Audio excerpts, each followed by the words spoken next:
Hi viewers, welcome to our channel. ప్రస్తుతం మనతో పాటు దాము బాలాజీ గారు సీనియర్ జర్నలిస్ట్ ఉన్నారు. వారితో ఒకసారి మాట్లాడదాం. సార్ నమస్కారం సార్. నమస్తే. సార్, హైదరాబాద్లో ఒక భారీ బాంబ్ బ్లాస్ట్కు ప్లాన్ చేసిన ఇద్దరు ఉగ్రవాదుల్ని పోలీసులు అరెస్ట్ చేసినట్లుగా వార్తలు అయితే వస్తున్నాయి సార్. మరి ఎవరి ఉగ్రవాదులు, వీళ్ళు ఏం ప్లాన్ చేశారు, మరి వీళ్ళని ఎలా పట్టుకున్నారు, దీనికి సంబంధించినటువంటి వివరాలు ఉన్నాయి సార్? యాక్చువల్గా ఆపరేషన్ సింధూర్ తర్వాత పాకిస్తాన్కి ఇండియాకి మధ్య ఒక ఉద్రిక్త వాతావరణం అయితే ఇప్పటికీ కూడా కంటిన్యూ అవుతుంది. ఈ నేపథ్యంలో మనకి అక్కడ మసూద్ అజర్ అని జైషే ఈ మొహమ్మద్ సంస్థ అధినేత ఉర్దూలో ఒక లెటర్ రాశాడు. అందులో తను హెచ్చరించాడు, నా ఫ్యామిలీ మెంబర్స్ని 10 మందిని మీరు చంపారు కాబట్టి నేను మీ దేశంలో ఒక ప్రళయాన్ని సృష్టిస్తాను అని చెప్పే విధంగా ఆయన మాట్లాడాడు. అట్లాగే మోడీని కూడా తీవ్రంగా హెచ్చరిస్తూ అతను వార్నింగ్ ఇచ్చాడు. సో దాంతో ఒక్కసారిగా భయాందోళన అయితే నెలకొన్నాయి. మొత్తం ఇండియాలో అనేక చోట్ల టెర్రరిస్టులు, స్లీపర్ సెల్స్ యాక్టివేట్ అయ్యారని చెప్తున్నారు. నేను చాలాసార్లు వివరించాను వాళ్ళ ఆర్గనైజేషన్ ఎలా ఉంటుందని. వాళ్ళది యాక్టివ్ టెర్రరిస్టులు ఉంటారు, తర్వాత గ్రౌండ్ లెవెల్ వర్కర్స్ ఉంటారు, తర్వాత స్లీపర్ సెల్స్ ఉంటాయి, ఇంకా డిఫరెంట్ ఆపరేటివ్స్ పనిచేస్తూ ఉంటారు. సో ఈ sleeper cells, ground level over ground workers అంటారు. ఈ ఓవర్ గ్రౌండ్ వర్కర్స్ వీళ్ళందరూ కూడా యాక్టివేట్ అయ్యారు. అంటే ప్రచ్ఛన్న యుద్ధం అంటారు, ప్రాక్సీ వార్. ఈ ప్రాక్సీ వార్కి రెడీ అవుతున్నారు. టెర్రరిస్ట్ యాక్టివిటీలు, బాంబ్ బ్లాస్ట్లు ఇలాగే వస్తున్నాయి. హైదరాబాద్ కూడా సెన్సిటివ్ ఏరియా, ఎందుకంటే హైదరాబాద్లో ముస్లిం పాపులేషన్ దాదాపు 30% పైన ఉంది. సో అట్లాగే చుట్టుపక్కల కూడా నల్గొండ ఇలాంటి ఏరియాల నుంచి కూడా ముస్లిం పాపులేషన్ బలంగా ఉంది కాబట్టి ఇక్కడ నుంచి టెర్రరిస్ట్ యాక్టివిటీల్లో కూడా గతంలో కూడా చాలాసార్లు ఉన్నట్టుగా వార్తలు వచ్చాయి. ఎన్ఐఏ వాళ్ళు కూడా, నేషనల్ ఇన్వెస్టిగేటింగ్ ఏజెన్సీ కూడా ఇక్కడ గతంలో అరెస్టులు కూడా చేసింది. సో ఈ నేపథ్యంలో హైదరాబాద్లో కూడా టెర్రరిస్టులు ఉన్నారని ఒక వారం నుంచి ఏదో ఒక రకంగా వార్తలు వస్తున్నాయి. స్లీపర్ సెల్స్ ఇక్కడ యాక్టివేట్ అవుతున్నారని కూడా వార్తలు వస్తున్నాయి. ఈ నేపథ్యంలో నిన్న ఒక ఇద్దరు టెర్రరిస్టులని పోలీసులు అరెస్ట్ చేశారు. ఇది joint operation of AP and Telangana. AP పోలీసులు, తెలంగాణ పోలీసులు కలిసి ఒక జాయింట్ ఆపరేషన్ చేశారు. ఆ జాయింట్ ఆపరేషన్లో ఇద్దరు టెర్రరిస్టులు దొరికారని చెప్తున్నారు. ఆ టెర్రరిస్టుల దగ్గర చాలా పేలుడు పదార్థాలు కూడా ఉన్నాయి. వాళ్ళు ఒక బాంబ్ బ్లాస్ట్కి ప్లాన్ చేస్తున్నట్టుగా చెప్తున్నారు. వాళ్ళు ఎవరు, ఎలా ప్లాన్ చేశారు, ఎలా పట్టుకున్నారు అనే విషయాలు చూద్దాం. అందులో మొదటి అబ్బాయి పేరు సిరాజ్ రెహమాన్. ఈ అబ్బాయికి 29 ఏళ్ళు. ఇతనిది ఆంధ్రప్రదేశ్లో విజయనగరం ఏరియా అని చెప్తున్నారు. రెండవ వ్యక్తి హైదరాబాద్లో సయ్యద్ సమీర్ అనే అబ్బాయి. ఇతనిది బోయిగూడ, మన సికింద్రాబాద్ రైల్వే స్టేషన్ దగ్గర. ఇతనికి 28 ఏళ్ళు.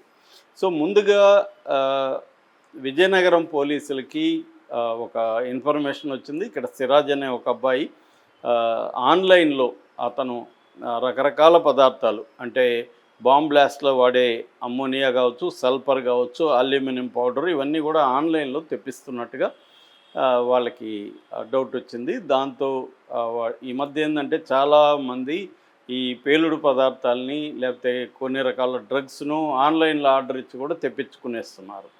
అంటే వాటిని 2-3 రకాలు మిక్స్ చేస్తే అది పేలుడు పదార్థం అవుతుంది. ఇంతకుముందు అంటే షాపుల్లో అడగాలి, షాపుల్లో అడిగితే ఇప్పుడు అక్కడ సీసీటీవీలు ఇవన్నీ ఉంటాయి కాబట్టి గమ్మని ఆన్లైన్లో పెట్టేస్తున్నారు. ఆన్లైన్ మూడో కంటికి తెలియకుండా వచ్చేస్తున్నాయి. సో అలాగా ఇప్పుడు ఇతను ఈ సిరాజ్ తెప్పించుకున్నాడని, సిరాజు హైదరాబాద్కు వచ్చి ఈ సయ్యద్ సమీర్ని కలిశాడని చెప్తున్నారు. వీళ్ళకి కామన్గా ఉన్న ఒక ఫ్రెండ్ ఇంట్లో కలవడానికి ప్లాన్ చేసుకున్నారు. సో ముందుగా వాళ్ళు విజయనగరం పోలీసులు ఇచ్చిన ఇన్ఫర్మేషన్ బేస్ చేసుకొని ఇక్కడ హైదరాబాద్ పోలీసులు ఒక ట్రాప్ అయితే పన్నారు ఈ సిరాజ్కి. ఆ సిరాజ్ ఆ ట్రాప్లో ఇరుక్కున్నట్టు తెలిసింది. ముందుగా సిరాజ్ని వీళ్ళు అదుపులోకి తీసుకున్న తర్వాత సిరాజ్ దగ్గర ఇవన్నీ కనిపించాయి. సిరాజ్ ఫోన్ అవన్నీ తీసుకున్నాక సిరాజ్ సయ్యద్ సమీర్ అనే అబ్బాయితో టచ్లో ఉన్నాడు అనేది అర్థమైంది. దాంతో అతని వాంగ్మూలాన్ని బేస్ చేసుకొని అతను ఈ సయ్యద్ సమీర్ ఎక్కడ ఉంటాడు, ఎలా కాంటాక్ట్ చేయాలి, ఇవన్నీ అతను చెప్పడంతో అతని ద్వారా సమీర్ని కూడా పట్టుకున్నారు. సో ఇద్దరిని పట్టుకున్న తర్వాత వీళ్ళు ఏ టెర్రరిస్ట్ ఆర్గనైజేషన్కి సంబంధించి అనేది ఆరా తీసినప్పుడు వీళ్ళిద్దరూ కూడా ఒక సౌదీ అరేబియా బేస్డ్ ఐసిస్ అంటాం కదా. ఐసిస్ అంటే Islamic state of Iraq and Syria. So దీన్ని ఐసిస్ అనేది బాగా పెద్ద ఆర్గనైజేషన్, ముఖ్యంగా సిరియా, ఇరాక్ ఆ ప్రాంతంలో అది పనిచేస్తూ ఉంటుంది. సో అక్కడ వీళ్ళు సౌదీ అరేబియాలో ఒక హ్యాండ్లర్ అంటారు వాళ్ళని, అలాంటి ఒక హ్యాండ్లర్తో వీళ్ళకి ఆన్లైన్ సంబంధాలు ఉన్నట్టుగా ఫేస్బుక్లో కానీ లేకపోతే సోషల్ మీడియాలో కానీ సంబంధాలు ఉన్నట్టుగా చెప్తున్నారు. సో వాళ్ళ ద్వారా వీళ్ళు ఏంటంటే వాళ్ళేమీ వీళ్ళని గైడ్ చేయలేదు, లేకపోతే ఎక్కడ చంపాలి లేకపోతే ఎక్కడ బ్లాస్ట్ పెట్టాలని అనలేదు. వీళ్ళే సెల్ఫ్ రాడికలైజేషన్ అంటారు. అంటే సెల్ఫ్ రాడికలైజేషన్ అంటే వాళ్ళు ఓన్లీ ఐడియాలజికల్ సపోర్ట్ మాత్రం వీళ్ళకి ఇచ్చారు. అంటే ప్రపంచవ్యాప్తంగా ఇస్లాం మతం అనేది ఎట్లా థ్రెట్లో ఉంది, మనం ఇస్లాం మతాన్ని కాపాడుకోవాలంటే ఏం చేయాలి, ఇస్లాంకి ఎవరు శత్రువులు, ఆ శత్రువులను మనం దెబ్బతీయడమే మన పవిత్ర కర్తవ్యం, ఆ క్రమంలో మనం చనిపోయినా కూడా అమరులు అవుతాము అన్న ఒక కాన్సెప్ట్ని, ఐడియాలజీని వీళ్ళిద్దరికీ ఐసిస్కి సంబంధించిన హ్యాండ్లర్ చెప్పినట్టుగా ఉంది. దానికి సంబంధించి కొంత లిటరేచర్ చదవమని వీళ్ళకి ఇచ్చారు. సో ఈ లిటరేచర్ చదివి వీళ్ళిద్దరు ఒకరభిప్రాయాలు ఒకరు మార్చుకొని ఎక్స్చేంజ్ చేసుకొని దాంతో వీళ్ళిద్దరు కూడా ఐడియాలజికల్గా సెల్ఫ్ రాడికలైజ్ అయ్యారు. మనం దీన్ని యాక్షన్లోకి పెట్టాలని డిసైడ్ అయ్యారు. డిసైడ్ అయ్యి ముందుగా వీళ్ళు ప్లాన్ ఏంటంటే ఈ మెటీరియల్ అంతా సంపాదించి దీన్ని బాంబుగా తయారు చేసి ముందుగా దీన్ని టెస్ట్ చేయాలి. అంటే బాంబ్ బ్లాస్ట్ ఎలా అవుతుంది, ఎట్లా పెట్టాలి అనేది ఒక దగ్గర టెస్ట్ చేయడం కోసం వీళ్ళు విజయనగరాన్ని ఎంచుకున్నారు. అక్కడ ఈ అబ్బాయి ఉంటాడు కాబట్టి ఈ సిరాజు. సో విజయనగరంలోకి వెళ్ళి ముందుగా టెస్ట్ చేసి ఎంత మోతాదులో కలిపితే ఎంత, ఎందుకంటే వీళ్ళకేం ఎక్స్పీరియన్స్ లేదు, ఇవన్నీ కూడా థియరీ నుంచి నేర్చుకున్నారు. వీళ్ళు ఎక్కడ కూడా ప్రాక్టికల్గా ఎవరి దగ్గర పని చేయలేదు, ఎవరి దగ్గర ట్రైనింగ్ అవ్వలేదు. సో వీళ్ళిద్దరూ ఏంటంటే వీళ్ళే థియరీ నుంచి నేర్చుకొని ఈ ప్రాక్టీస్లో పెట్టి దాన్ని అక్కడ టెస్ట్ చేసిన తర్వాత హైదరాబాద్లో పీలుళ్ళకి ప్లాన్ చేస్తున్నట్టుగా తెలుస్తుంది. అయితే లక్కీగా ముందే వీళ్ళు పసిగట్టి పోలీసులు అరెస్ట్ చేశారు. అయితే ఇక్కడ డౌట్ ఏంటంటే వీళ్ళిద్దరే కాకుండా ఇంకెవరైనా ఉన్నారా, ఎందుకంటే మామూలుగా ఎప్పుడైనా కూడా టెర్రరిస్ట్ యాక్టివిటీ అనేది ఒకరో ఇద్దరో చేయరు, ఒక గుంపు అనేది ఉంటుంది, వీళ్ళ సర్కిల్ ఉంటుంది, వాళ్ళని కూడా వీళ్ళు లాగుతారు. సో అలాంటివి ఉంటాయి కాబట్టి ఇంకెవరైనా ఉన్నారా, లేదా వీళ్ళు నిజమే చెప్తున్నారా, సెల్ఫ్ రాడికలైజేషన్ అయినా లేకపోతే వీళ్ళకి ఏమన్నా గైడెన్స్ ఉందా. చాలాసార్లు ఏం చెప్తారంటే టెర్రరిస్టులకు ఉండే ట్రైనింగ్ ఏమంటే వాళ్ళు దొరికితే ఇంకెవరి పేర్లు బయటికి రాకుండా చూసుకుంటారు, ఆ కైండ్ ఆఫ్ నెట్వర్క్ కూడా వాళ్ళకి ఉంటుంది. అందువల్ల కూడా వీళ్ళు ఇది మా అంతటా మేమే సెల్ఫ్ రాడికలైజ్ అయ్యామని చెప్పితే అది పోలీసులు నమ్ముతున్నారా, లేకపోతే ఇంకా ఇన్ఫర్మేషన్ని కలెక్ట్ చేయడానికి రెడీ అవుతున్నారు. ఎందుకంటే ఇది లా అండ్ ఆర్డర్ పోలీసులు డీల్ చేయడం కొద్దిగా కష్టం. అందుకని ఎన్ఐఏ వాళ్ళకి ఇలాంటివి జనరల్గా అప్పగిస్తారు వాళ్ళకి, ఎందుకంటే దీని మీద స్పెషలైజేషన్ ఉంటుంది, స్టడీ ఉంటుంది, అనేక ఎక్స్పీరియన్స్లు ఉంటాయి వాళ్ళకి, అనేక మందిని వాళ్ళు ఇంటరాగేట్ చేసిన అనుభవం ఉంటుంది.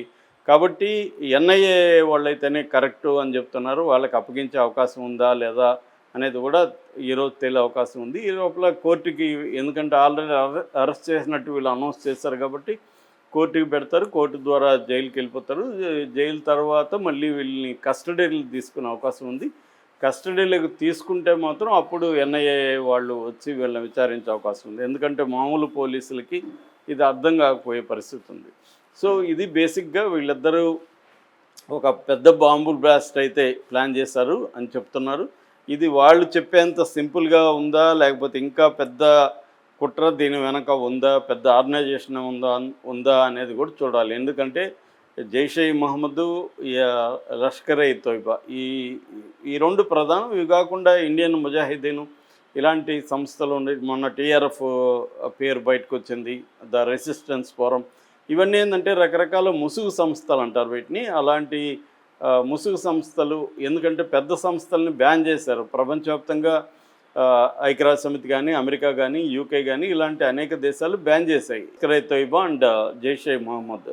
అందుకని వీళ్ళు ఏం చేస్తారంటే వేరే సంస్థ పేరు పెట్టుకొని ఆ సంస్థ లెజిటిమేట్గా ఉంటుంది కాబట్టి ఆ సంస్థ పేరుతో వర్క్ చేస్తూ ఉంటారు. ఇది మావోయిస్టులు కూడా అలాగే, మావోయిస్టు సంస్థలను బ్యాన్ చేసేసరికి వాళ్ళు ఇంకేదో సంస్థ పేరు పెట్టుకొని ప్రోగ్రెసివ్ ఫ్రంట్ అనో ఇంకోటి పెట్టుకొని ఆర్గనైజ్ అవుతూ ఉంటారు అన్నమాట. అలాగే టెర్రరిస్టులు కూడా బేసిక్గా.